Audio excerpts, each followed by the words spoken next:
Setting up shop. Hello, everyone. Welcome back to Setting Up Shop, the podcast that was started by a middle-aged white man. Therefore, it is hardly unique that this middle-aged white man is also a woodturner based in the UK. And along with him are his much younger friend, Heidi, the potter from America, and the even younger friend, Rasmus, blacksmith from Norway. Hi, guys. Hey, I think I'm older, actually. I can't see that on the audio. They can see it on the YouTubes. No one watches the YouTube. I just have more hair. Yeah, all right. It's fine. My hair's just slipped to the bottom of my face.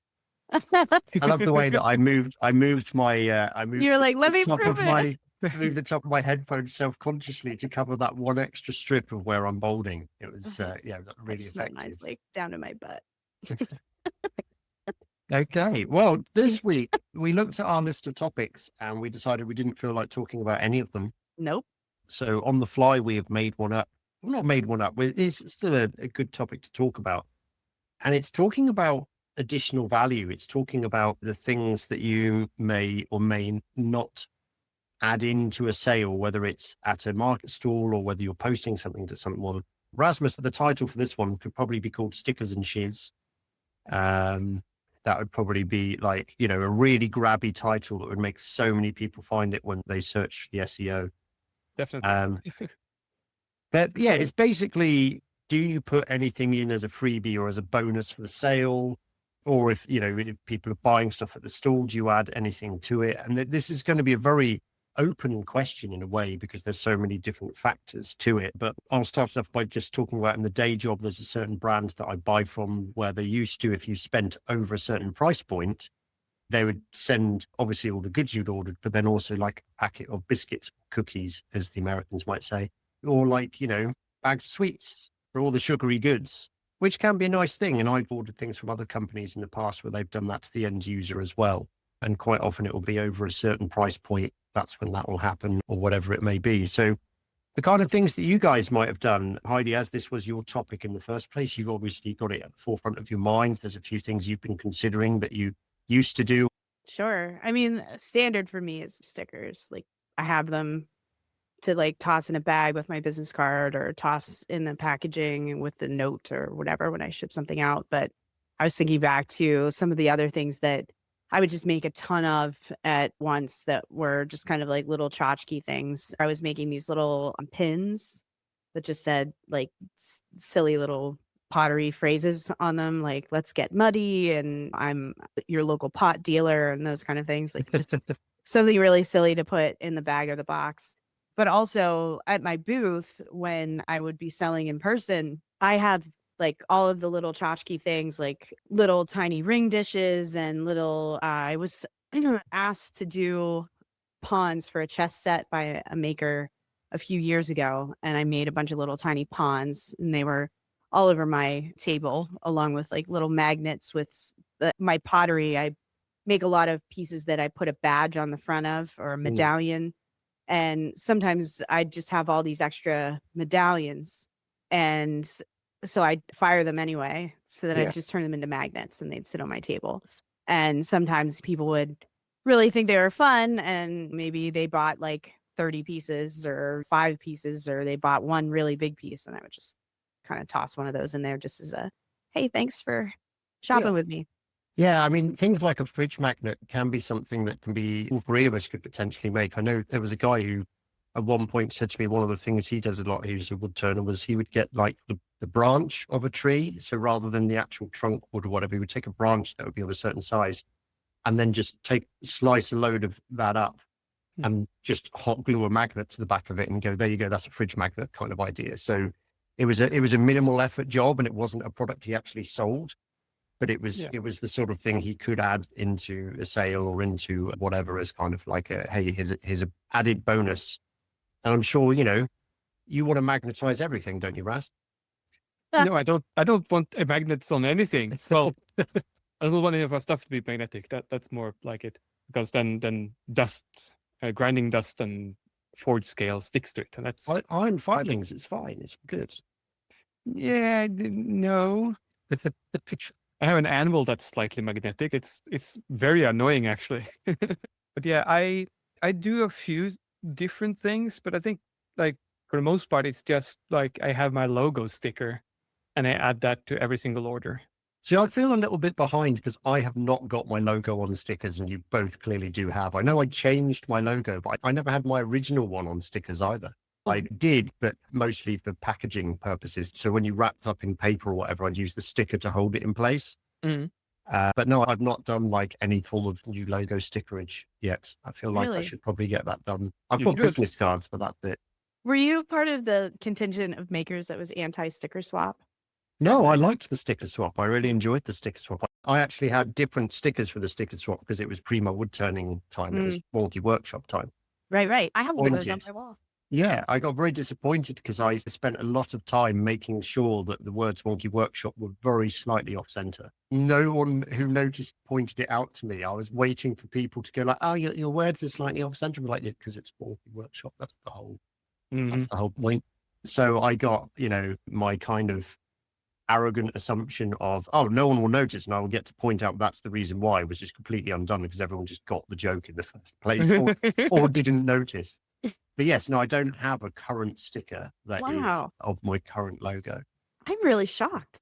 Well, yeah, I'll just have to budget and go and get some cut out and stuff ready for my first market of the year in May. Maker Central. I'm not going to make a central because I will be at my first market. Yes, right. Sorry. Well, Rasmus, you have a bunch of like snarky stickers too, which are Yeah, Ask made a me lot to of keep different this ones. PG-13 for the moment in time. Yes, I've already got a Rasmus picture, does have packs of stickers that he will occasionally send out. And there are some good stories from people who have used them. My favorite one that you've got is the one that says, "This machine is voice activated. In order to turn it on, you must say activate in a loud, clear voice." And we have a mutual German friend who, contrary to popular belief, has a good sense of humor. And he travels a lot. And he did stick one of these on an ice machine out in the corridor of the hotel, like 3 doors down from where he was staying. Forgot all about it. And then about 2 a.m, he heard this drunken voice shouting activate at the ice machine. So they are to be used with caution. With great power comes great responsibility and so on. Well, with certain stickers comes a level of responsibility. Yeah. Well, yes, something like to that effect. I've made a lot of those kind of different funny ones though. I wouldn't dare to say like they are my original idea. It's kind of like, oh, I've seen like, or it's an image here and a video there where someone has done something. I was like, ooh, yeah, I want some of those. And I just made it.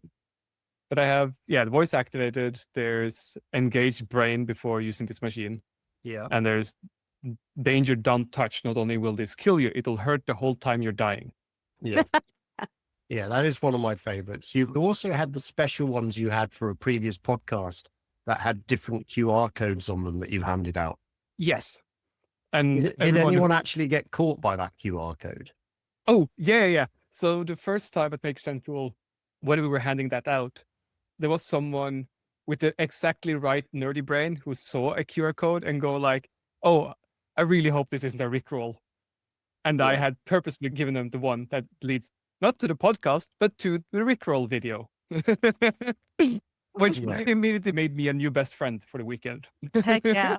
That's awesome. For those of you who may be unsure what a Rickroll is, then you should probably Google it and it will answer all of your questions for you. I mean, obviously there are things that you can add. You can add stickers, you can add key rings, you can add all this different stuff, but they're kind of broken down into groups really. So one of them is absolutely promotional stuff. So it's got your brand, it's got your name on it, it's got a phrase that relates to your brand or to your area of craft. Like you were saying, Heidi, the local pot dealer badges, I'd imagine, were quite fun. Be a bit careful who you hand them to, but they could be great, particularly if you've got a picture of what is clearly like an earthenware pot or something on it. Yeah. But stuff that reminds people about you. So if it's a functional thing like a fridge magnet, it's really handy because then it may be holding pictures or whatever on there, but it's got your brand then permanently kind of being used every day and just keeps you at the forefront of their mind. So absolutely, if you're sending stuff out, putting in a note to say thank you is great. A personalized note is better, but there's no reason why you couldn't make it more of like a fancy card that you could get printed up and then write in that. So there's no reason why, particularly if got the level of design skill that Heidi's got, that being able to design the front of a little card, and we're not talking business cards, we're talking like, one you open, like you might send to someone in A greeting card. well, or a greeting card. That's the word I was looking for. Or a postcard. Or a postcard, any of those kind of things. You can get something really nice made up that's maybe a bit whimsical or something, or images of what you've got and a thank you on there. But there are so many branded things that you could end up buying into. I personally would steer away from anything that's too cheap looking, depending on what your brand is. That's something we'll cover a little bit later. Rasmus, what's the favorite thing that you've had thrown in as an extra we weren't expecting when you've opened a package, whether it's from a company or an individual? I think actually it has been, I have gotten like a few extra really fun stickers when I ordered a few things. There's been the occasional like baseball cap. I think I got one of those once. And I like a tiny brass, what you call it? Not scribing thing, measuring thing, tiny one. Tape measure? No, the slidey thing. I've completely blanked on the name. Caliper? Caliper? That's the fella. Tiny brass caliper. Oh, okay. That's That's like cool. nice. Like not super accurate, but at least it gives you like, this is 6 mil stock and this is 8 mil stock. Not like you can go by a fraction of millimeters, but kind of one of those, which I had in my back pocket and sat on it and bent it. So it was really nice and cool. And then I had to straighten Only it. you knew a metal worker who could fix that for you. Yeah, I have straightened it. It's kicking about the workshop. It's just like I realized I can't have nice things in my pocket. Don't put nice things near your ass. Heidi, what about yourself? Have you, what's your favorite thing that you've ever received from someone? So there's this thing that happens every year in the United States called the NCECA.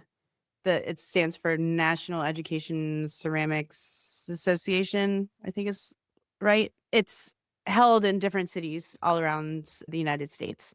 And my professor, who I hadn't seen in years, was there, and he was handing out little tchotchke pins that he made, this pinkish colored pin that had 2 pigs getting it on. Right. And that's what he was handing out. It had like information about him and his work.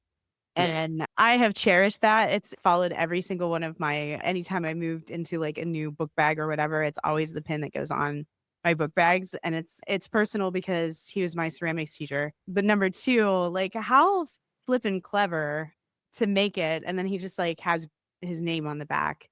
It stands out. It's memorable. It's silly. Like, what does this have to do with ceramics?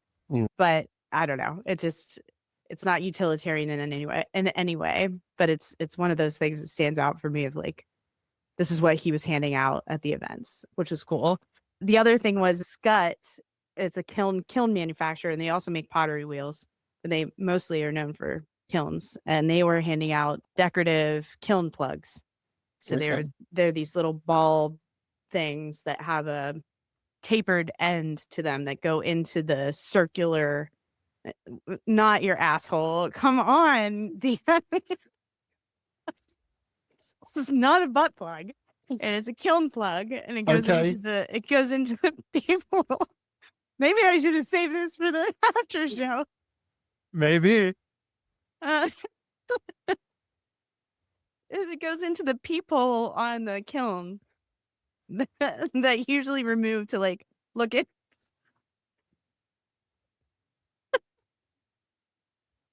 Oh shit!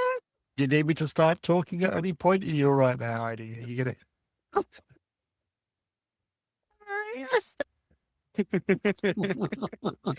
Anyway, these things are really cool, and they were handing them out. Excellent. Well, I'm just going to have to give Heidi some time to recover there. I think we're going to have to like cut that part out and put it in the after show. I don't know. I think we'd have to leave it in completely. I think it's perfect.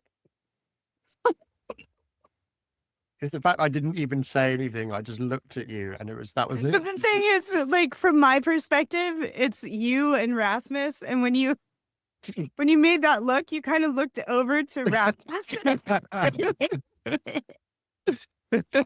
And you just said about keeping anything pretty away from your ass. I mean, that wasn't the follow-on link, but sure. So the favorite thing you received was a plug, right? Yes. A people plug. Yes, a people. A people.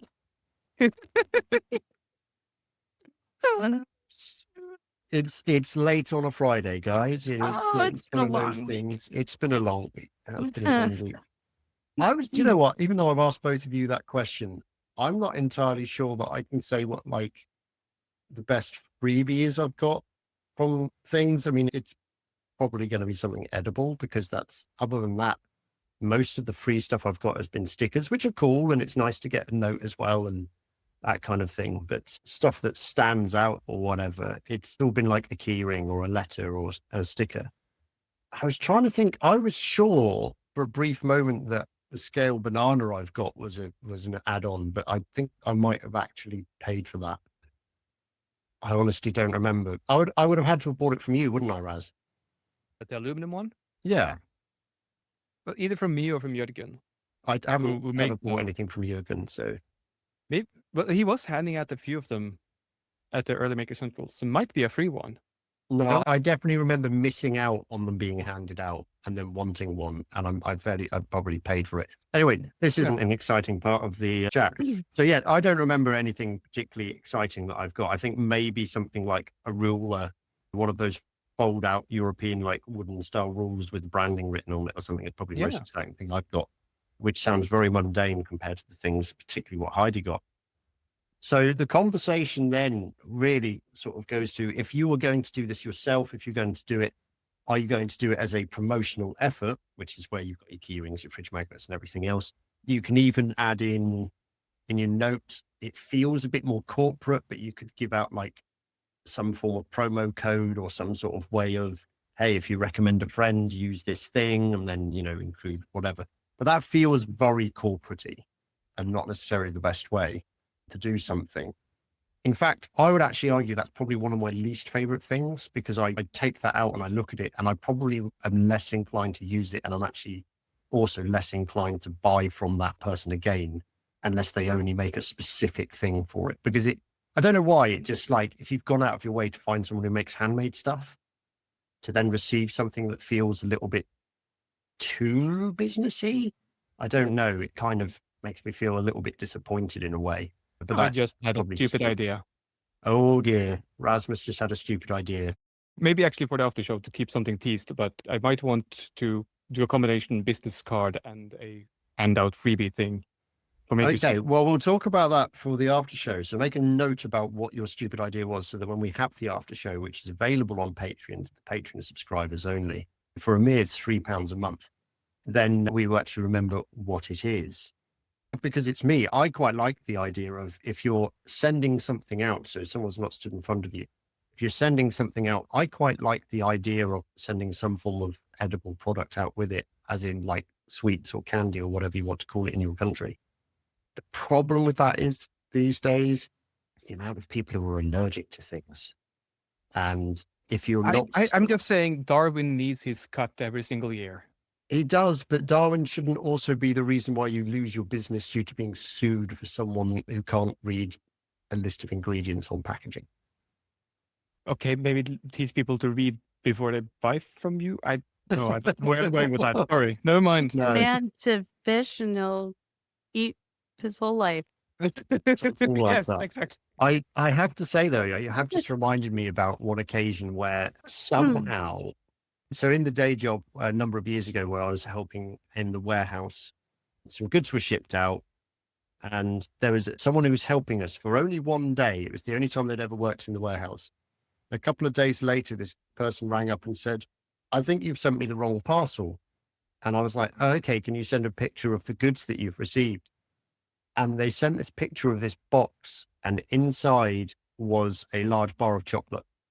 Now, we don't sell chocolate in our workplace, but I can distinctly remember the person who was packaging things at one point going, where's the rest of my lunch gone? And they'd kind of been on autopilot whilst eating their lunch and they'd packaged their lunch, like literally taped the box up, put the sticker on of the person it was going to, put it on the pile of boxes to go, and then turn around to eat their lunch and must have had the products that were supposed to be sent out still on the bench and didn't twig that, oh, this is what I've done. We didn't know because we didn't know what the rest of their lunch was. And it was this person just received this chocolate bar and they actually thought we'd mixed their order up with someone else. And it was like, we don't sell food. We don't sell edible goods, certainly not that we send out. And it was like, well, what do you want me to do with it? And we were like, eat it and we will send you what you actually need. Like, sorry, really apologized. But yeah, so that's probably the best thing someone else has received, although it might have been a bar of fruit and nuts. So that's not really chocolate. I thought that was quite fun. But yeah, edible things in packaging, like when you get it, I mean, don't know about you guys, but surely when you open it and there's like this little grab bag of like sweetie things, you go, oh.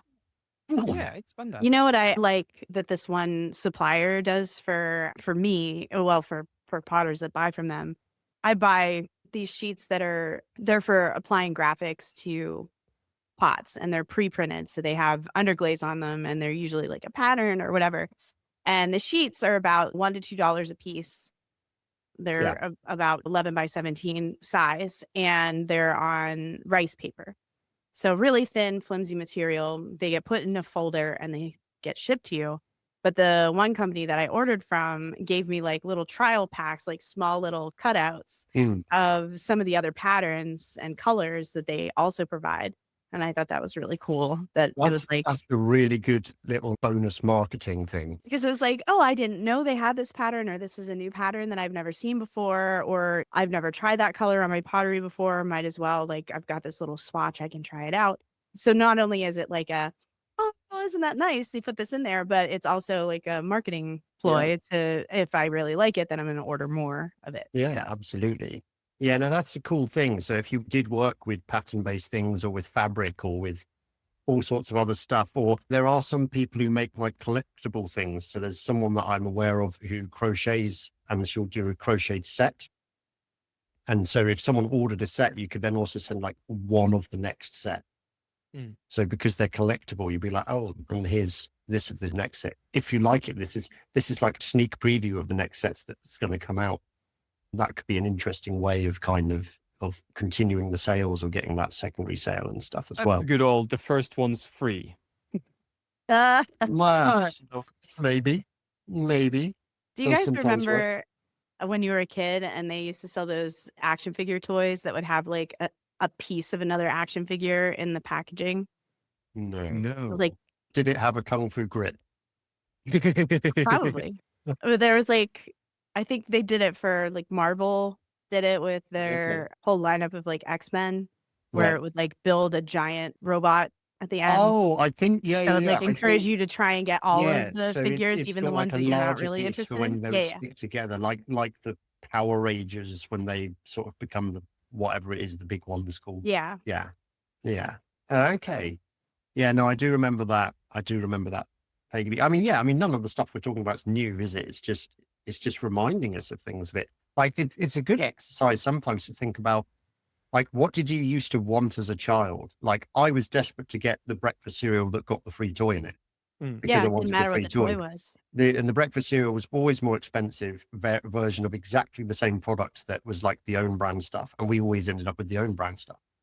Or damn, you want me to send you some tchotchke toys from my childhood? No, I don't. No. They're like the Kinder Surprise. Like, you don't buy the Kinder Surprise egg for the chocolate, you buy it for the toy on the inside because you want to, there's a risk. There's the, you may get the next one in the collectible, whatever it is. Oh, I remember having a lot of those.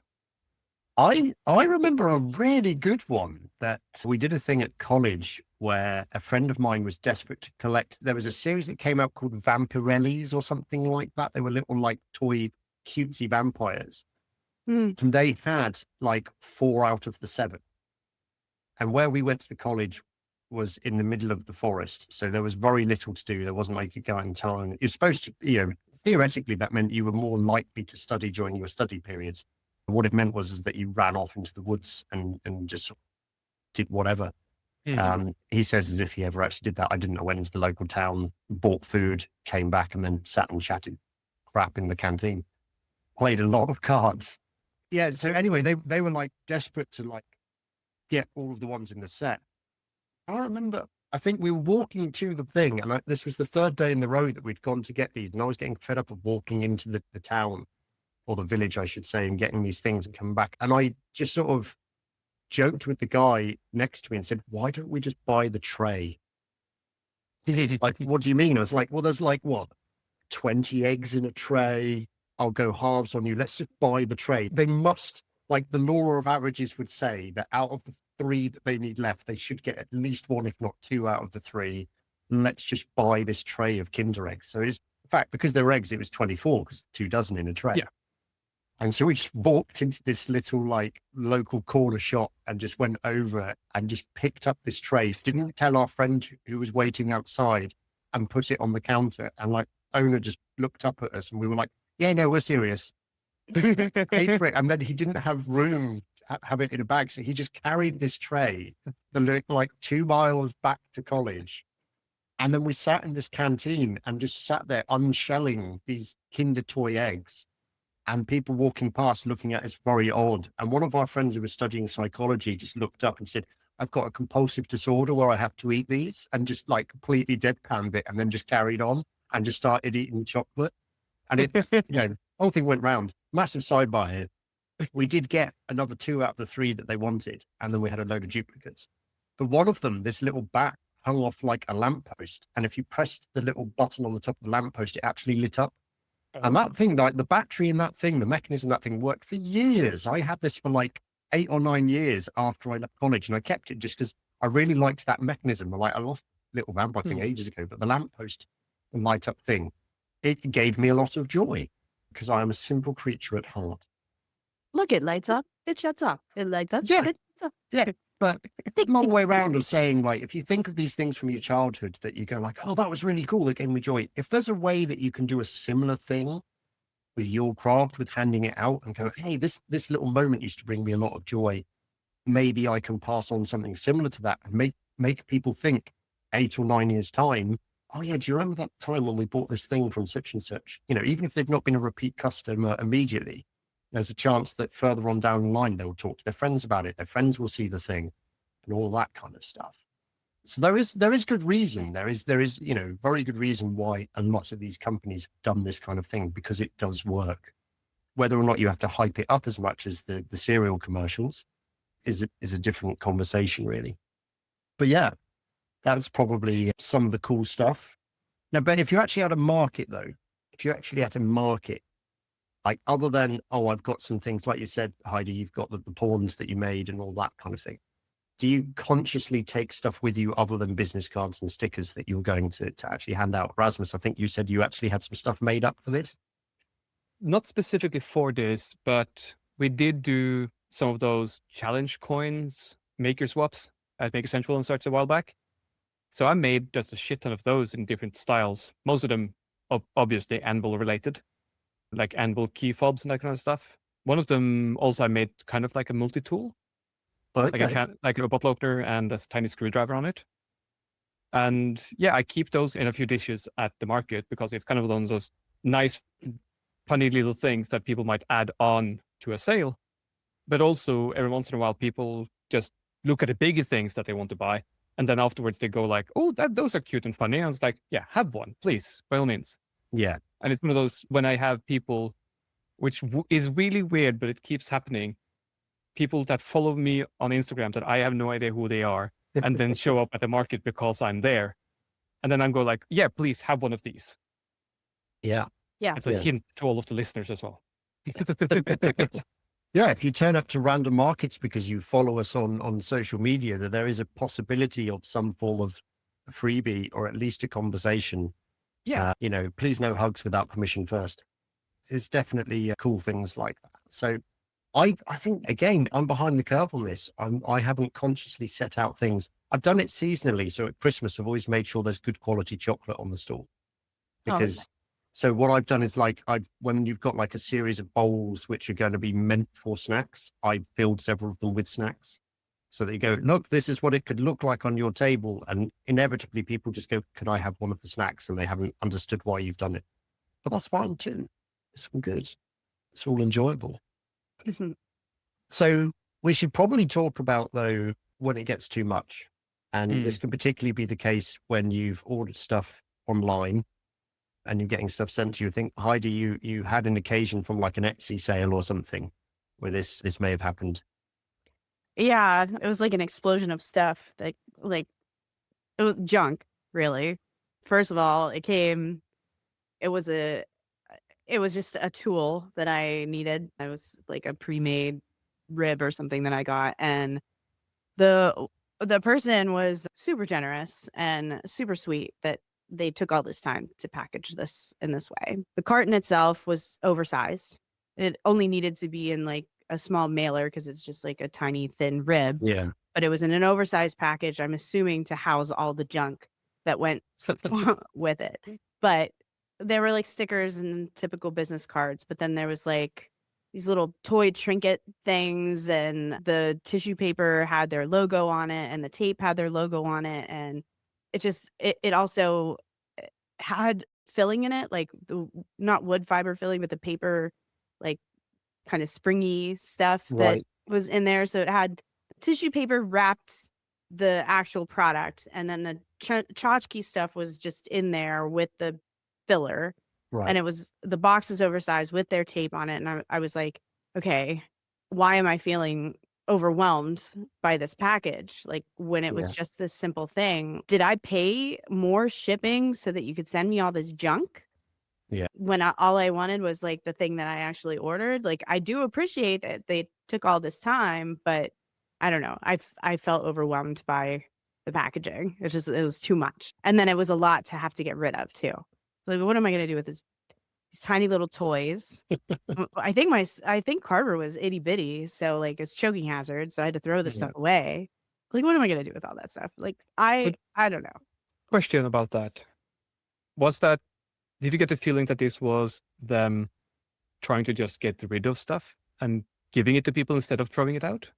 I don't know. Like, obviously the tissue paper and the tape was purposeful because it had their logos on it. Yeah. Maybe they were trying to get rid of like their kids' toys and they were throwing all that stuff in there.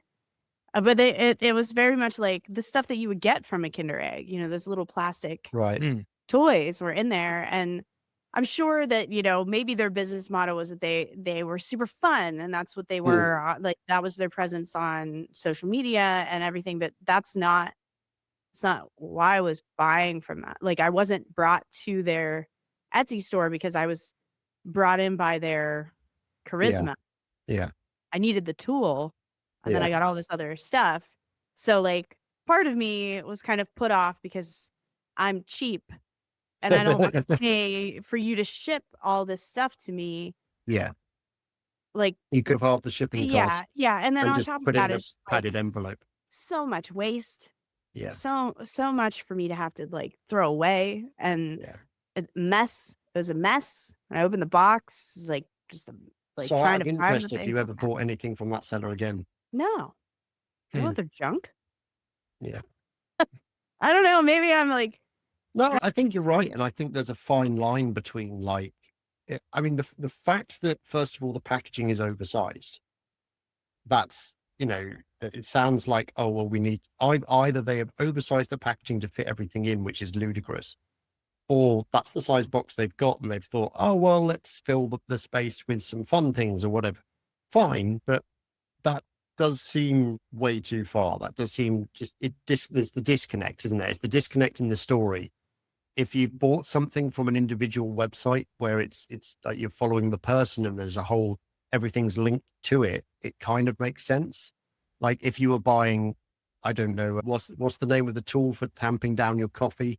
If you make bougie coffee, it's like a weighted thing to press into a circle. Oh, for like espresso. Yeah. Yeah. Whatever it's called. Anyway, James and other people are screaming at the thing for us now. But if you bought that from a independent coffee brand, and then they sent you a couple of samples of other flavors of coffee with it, that kind of makes sense. Like it's all linked. It's all part of the story of what you're buying. If you're buying something from you, Heidi, and you're sending a branded badge, or if you're sending a keyring Raz in the shape of an anvil or whatever, or a bottle opener or something like that, it all links to the brand. It all makes sense. It doesn't always have to be functional, but it makes sense. I mean, a great one for you, Raz, if it was the sort of thing you ever made, would be some hand-forged nails. Like it's the kind of thing that isn't necessarily required very often, but it's the kind of thing that someone could hammer into a wooden post somewhere to be useful and be kind of cool. Related. Yeah, exactly. It's all related. Like I've had many people say to me in the past and ask me, oh, why don't you package all of your stuff in wood shavings from where you've turned things? And the short answer to that is because I know how irritating that is when they get stuck in your carpet. When you've like opening a package and getting surrounded with wood shavings or glitter or anything that goes everywhere and gets stuck everywhere, it just irritates people. It's not an encouragement to like buy it again. And not only that, the wood shavings aren't always going to be the nice, long, stringy, round ones. Sometimes they're chippings. And then I'm getting to the realm of having to like make shavings deliberately for packaging. And it's You not. you can buy wood wool kind But of. why would I do that? Why would I do that? Again, Presentation. presentation. There's packaging for good Yes. presentation, but then there's packaging that's just stupid. There's just packaging that's just stupid, and you're like a styrofoam peanuts things. oh god, I I'm eat sure I've mentioned those, this and then my before. dogs eat them. Oh god. I'm sure I've mentioned this before, that whilst it was very irritating to do and be one of the people packaging in this way, I worked for a year at Crimson Guitars in this country, who have very good YouTube presence, and it was really good for my development in my woodworking career. And I left there after a year for various reasons that were nothing to do with Crimson themselves. Still really good terms with all those guys. And one of the things that Ben, the owner, insisted on that was a stroke of genius in some ways, but frustrating and held things up in others. Every single tool or item that was bought by anyone had to be individually wrapped in crimson red tissue paper and then like Hessian string tied around it to make it look like an individual little Christmas present with a bow on top. Right. Okay. So if someone bought 20 things, then those 20 things got wrapped in that way and then put in the packaging and then like bubble wrap or whatever around it and then the box packaged up. And we had more feedback comments saying how unexpected and exciting it was to open the package and then get all of these things. Even though they knew what they'd bought, it was like Christmas morning because they had all these packages to unwrap and whatever. Irritating as hell to do. I'm not sure if they still do it, because obviously it would slow up the amount of orders that you could get done in a day because they had to be done by hand. And all of the things you sold were individual, like steel rules that were like 14 inches long and thin and flat. And then there would be a hand file and all this kind of stuff. But the attention to detail and the intention behind it was rewarded by the amount of people who wanted, they kind of expected that after a while. They liked the experience and the part of the continuous storytelling. And that really was a very, very good idea from that perspective, if you could efficiently do it, you know? And so I think packaging, and I think we've spoken about this in another episode, in fact, I'm fairly sure we have, packaging and how you wrap something or whatever is really important for when you send it out, depending on the way that your individual brand and everything works. And this is another thing, is that if you are selling yourself as a high-end brand and you've worked really hard to get your packaging right, to then throw in a cheap thing, whether it's food, whether it's an accessory or whatever, that isn't branded with your logo, it detracts from the whole aspect. It detracts from the whole story you're trying to tell and the idea of the brand. It's a very good idea to really consider, don't just put something in for the sake of it. There's got to be a reason why it's there. Everything in the package should have a reason why it's there.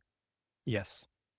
And I mean, one of the best bits, sort of similar ideas to this I've ever witnessed, was in my day job, my manager, who doesn't like it when brand representatives turn up unannounced because we're busy and we haven't got time to just suddenly have a half an hour to an hour meeting, and doesn't like cold calling. So he did get cold called, but this box turned up addressed to him, and it was a very small box, and he opens it, it's like, what this? And inside, the first things he saw was a mug with the brand name on it, there was a tea bag, and there was a small packet of coffee. And so he took all of that and go, oh, that's a bit weird. Oh, I've got a free mug and I've got this and that, whatever. And then underneath it was a letter that he opened. And then underneath that was the product catalog. Yes. And the whole point behind it was in the letter and say, we understand how valuable your time is. Have a free cup of tea or coffee on us. And if you want to take the time whilst you're having that, feel free to peruse our catalog. The details of our contact is on the back if you are interested. And that is one of the most engaged I've ever seen him with a product catalog, because they'd gone out of their way to go, hey, look, the majority of our customers are going to drink tea or coffee, right? Let's give them a branded mug. Let's create the moment for them to take a pause out of their busy day and do the thing. So the whole story behind the way you package and the order you package it and how you send it can be really, really important, whether or not they've already bought a product from your website or however you're doing it. That whole thing would be so different if the catalog were on top. Yeah. Because if you're the catalog starting was with on top, you're binning it off. Yeah. Yeah, also you're sort of starting with like, take a small break, and then here's happened to be our catalog instead of please buy our stuff. And here's a freebie. Yeah. Yeah. That's a good one. I like that. There's an exercise I saw, and I mean, whether or not it's applicable to us directly, I don't know, but something I saw actually in a film not too long ago, where the owner of a business, they'd started as a small business, it rapidly grown. They actually ordered 3 separate parcels and had them sent to themselves at head office. So they ordered through their own website and had them sent to themselves at head office, opened them all, looked at it all and went, right, well, 2 of these have been packed wrong. Like if I'd received this as a customer, I would be unhappy. They basically did like a whole kind of spot checking on themselves. They used their own name. So theoretically, the people packaging should have read that and gone, oh, this is the big boss. We should be extra careful with those, but because you're working on a production line, not thinking about it. But what they then did, rather than shout or scream at anyone, she took the 3 boxes, she went down to the warehouse, she called a meeting, she got everyone to pause, and she had a discussion and said, hey, look, these are the 3 boxes I ordered, basically the same thing. This one looks really good. These 2 don't. This is why it's important to package these things in this way. There was no shouting and screaming. No one gets fired. There was none of that. It was explaining the reason behind the care and attention as to what it should be. And it's fixing a potential problem. Now, obviously, none of us are at that scale, but we could yet. But what we could do is pick 3 friends and send each of them the same package and say, hey, what was your experience when you opened the parcel? How did it make you feel? Like, well, okay, all this kind of thing. You can pre-warn them so it's not unexpected. So it's not that they aren't getting that false sense of joy of like, oh, I got a free gift or a free thing from a friend. But it would be an interesting way to see if the way that you present something works and it's close to being the best environment you can produce without just sending parcels to random strangers and then trying to ring them up later and go, hey, you don't know me and you got a random parcel, but did you like it? But that's deviated massively into packaging now rather than the free stuff you'd get. Yes, but I would like to add on a small thing. Depending on the friends you have and how comfortable they are with it, maybe also have them film themselves opening the package so you can actually see how they interact with it. Yeah. Because like you are warning them about the whole thing. They know you want their feedback. So make it as easy as possible for them to give the feedback. They just have to talk while they're opening it. Yeah. Not think about it later or filling out a form or a card or anything. Yeah. Yeah. Well, how do you pay for all of this extra effort? Like when you start looking at, so the way I ship things is I very much am mindful of, I don't want to create more waste. So I use a lot of recycled boxes. So I'm reusing Amazon boxes, I'm reusing whatever, and I might put a note in why they're getting basically recycled materials and not something that they might expect from somebody that has done package design for my whole life, why they're not getting some high-end thing. And basically I'm like, I want you to pay for the product that you're getting. I don't want you to pay for all the shit.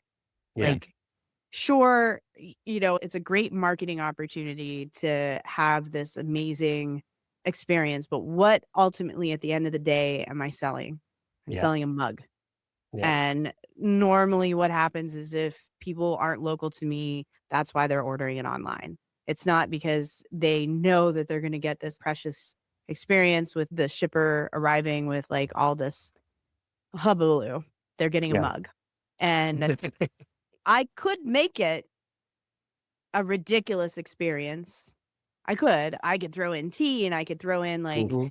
all these things to make it so wonderful. But at the end of the day, I don't want to overcharge for my mug that you're Yeah. actually buying to cover the cost of me getting custom printed cartons and me getting custom printed tissue paper and custom printed tape and, all of these things. So like when I think of the guitar company that you work for, Crimson Guitars, I think of high-end brand. Yeah. So of course they already are priced at a price point that allows them to kind of go above and beyond with that customer service, right? Me as a potter, I barely make anything Yeah. off of the product that I sell. And I very much have the mindset that I don't want to sell my mugs double the price that they currently are. So my standard mug is at $35 typically, 35 to $40. I know other potters that sell one mug for $85 to $100, and they will do all of that extra effort. But Yeah. I've always had the mindset of I want anyone to be able to afford functional art. Yeah. So my mindset is I don't want to add all this fluff that's going to cause me to raise my prices unless people are really turned off by me shipping something to them in an Amazon box that Yeah. maybe I've used 3 times because people return their boxes back to, hey, do you want this back? Because I know you, Yeah. like there's that like conscientious decision. Now I do throw stickers in. I do throw a business card in because usually people are ordering from me because they're going to give it as a gift. So them being able to hand off the business card. Sometimes I'll put like, cleaning instructions in there, those kind of little things that add value to the specific piece. But Yeah. I mean, maybe it's somewhere that I need to do work, but I don't know. I think spend a lot of time thinking about it. Like, but like you say, it acts to your brand and it acts to the thing of how much more do you charge? Because at the end of the day, if the shipping costs that quite often any of us charge, so many of us crafters, and this is a big thing for everyone listening now, is have you remembered to charge for packaging and paying you for your time of packaging it? Oh yeah. Have you remembered that tape costs money and that if you don't reuse a cardboard box, buying a cardboard box costs money? Oh yeah, but it's only like 40p. Yeah, but it's only 40p when you buy 150 boxes or whatever it is. And then you've got to store them. And there's a cost everywhere with all of this stuff. And so you've got to weigh it up and say, well, actually I ship 30 mugs a month. And it takes me more time to run around the house trying to find an old Amazon box or whatever. So is it more cost effective for me to buy this one size box that I know my mug will fit in and not get damaged? And then they're stored somewhere. Great. If all you do is sell one product that's one size.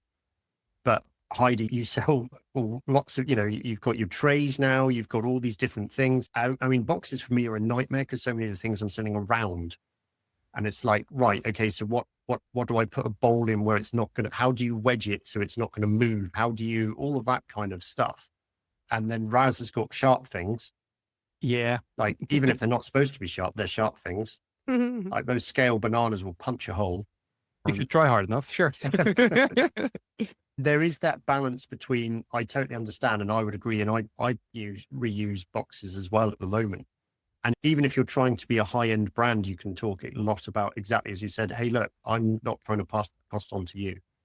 If it's going to cost me £7 or £7 or dollars or whatever to ship something, but then it's going to cost me another £2 for the box and the packaging, I'm going to either take that hit or I've got to pass it on to you. Oh yeah, well, it's only £2 or $2. Well, that's fine. You've shipped 20 orders this month. So now all of a sudden that's $40. Mm-hmm. Yeah. That's that, and then that's $40 a month that's coming out of your profit margin because you're not charging for it. you've got to have a business mind, but you've also got to keep it fun, keep it enjoyable, like not a drag, and not last minute, because you don't get the second chance to make a good first impression. If people are opening a box and it's the first time they received a parcel from you, and what they're opening is not nicely done, like if it's not secure and everything, that's not going to help. But if you open the box and you've got that, whatever it is on the top, that isn't superfluous, it can always help add to the experience. Yeah. Same as I've given stuff away to people in the past face to face, thinking I was doing them a favor, and it's only later on where I've walked away and I realized they didn't want it. I was like, hey, you're a baker, you do all this stuff, I've made this breadboard thing, have it. No, it's good. No, I couldn't possibly take that from you. And then you later realize, like, no, they just didn't like it, and they were really politely trying to say, I don't want it. And you're like, oh yeah, I bet that got regifted straight away. That was like really quite embarrassing when you think about it. I guess that's one of those where you really want them to have it. You want to give it. Yeah, I wanted them to enjoy it. I thought they would be the perfect thing for them, but I didn't take into account whether they actually wanted it or not. Yeah. I've done that too. Been there. Yeah, it can be a funny thing. Okay, guys. Well, no, I have one last thing that something I realized, or maybe we talked about a while back, but that is, and I just realized, or come to think of it again now, is whether it's at markets or whatever, but add maybe like a business card that give a discount code on the website for like 10% or something off, or free shipping or something. Where I think maybe we talked about it in this context of trying to get a sale of markets. We're like, oh, maybe I'll check out the website and go like, yeah, here's the discount code. This gives you free shipping. Oh, like if they don't buy something from you there, and yeah, I see what you mean. Still buy from you later. Yeah, so it's the same price rather than it going up because of the shipping cost. Yeah, or like you met me at the market, like you already bought some stuff. Here's like a business card with the website on it and a discount code if you want something later on. Sort of adding on that remembering thing of remember where you got this, and trying to get them to come back and buy more stuff. Did we talk about that before? I think we've spoken in the past about discounts, and that was a very big back and forth conversation about whether or not to do or don't give them, and when, and all of that kind of stuff. I believe it was possibly in season 2, but I'm sure our avid listeners will go back and find the episode and remind us of them. Yeah. Maybe you'll just have to re-listen from the beginning of season 2 and 3 and tell us which episode it was.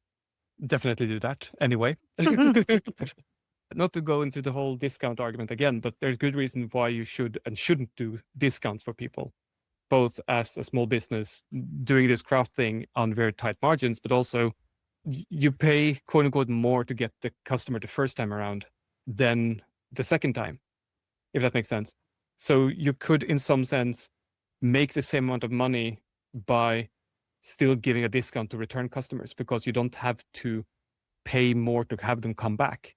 Does that make sense? Yes. Right. They've already purchased from you, so it doesn't hurt to try and get them to purchase again. Yeah. Yeah. And if you already have like a margin, like a pure profit margin on everything at the minimum of 20%, like after you have paid yourself, then giving them 10% means you still make money on it after having paid yourself.